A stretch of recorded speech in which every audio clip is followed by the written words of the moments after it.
there, this is Wael Sabeel Combatives. I'm here with Cynthia and with Bruce, who will be out in a second. I was asked to make a video showing transitions from the gooseneck lock.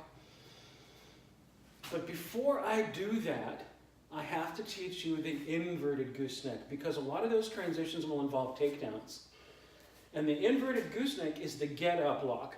It's the one that you use to bring the guy up off the ground and walk him out of the door. If you're security or law enforcement, especially if you're security, like you're a bouncer, and you're trying to walk someone somewhere, you try with the gooseneck, it doesn't work, you take them down, you need to stand him up with the inverted gooseneck. So just looking at the inverted gooseneck in isolation for a second, it happens when you have the arm extended like this.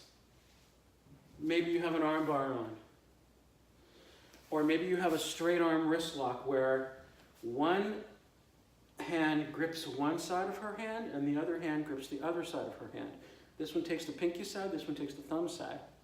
This is called a straight arm wrist lock. From here, I keep the thumb side, I hook the arm and bend it, and I walk this into her armpit. Now I'm doing two things with this hand. One is I'm folding it in. So I'm compressing the wrist, pushing that hand in this way. And the other is I'm pulling the thumb out this way, like an outward wrist lock, or what they call a kotegaeshi in Jujitsu and Hapkido, like that. So I'm doing those two together. Now I'm not bringing it out here. Some people will do this lock out here.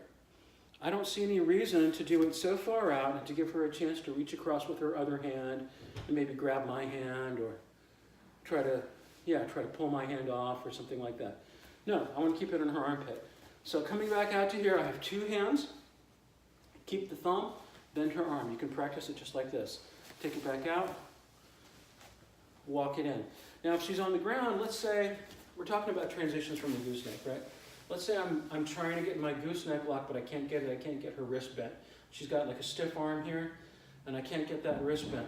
So for example, let's say I just transition to an arm drag. I just take that arm and I drag her down to the ground. Now I need to stand her up. Now if I'm trying to get her out of the building, now I need to stand her up. So now I transition to the inverted gooseneck. I take the thumb side, I bend that, and the pain of the lock makes her want to stand up. Ma'am, get your legs under you. We're gonna stand up now.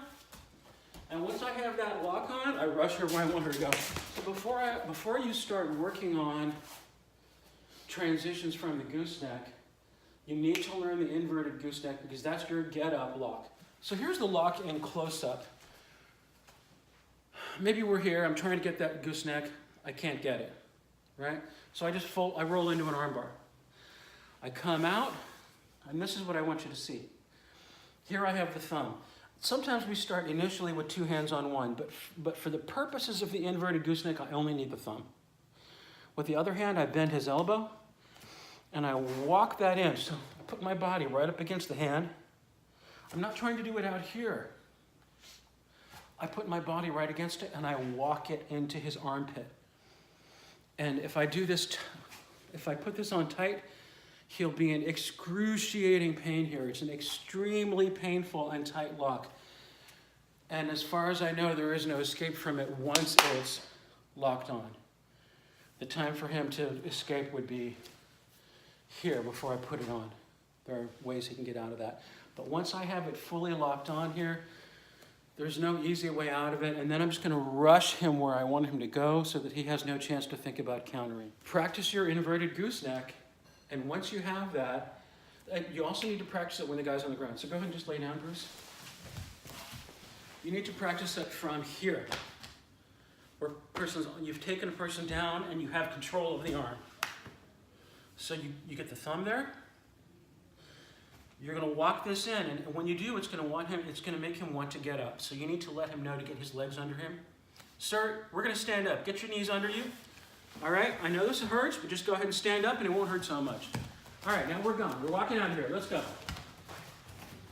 All right, so practice that. Thanks very much to Bruce and Cynthia, who's holding the camera. Please subscribe for more. You can watch that video or that one. Thank you.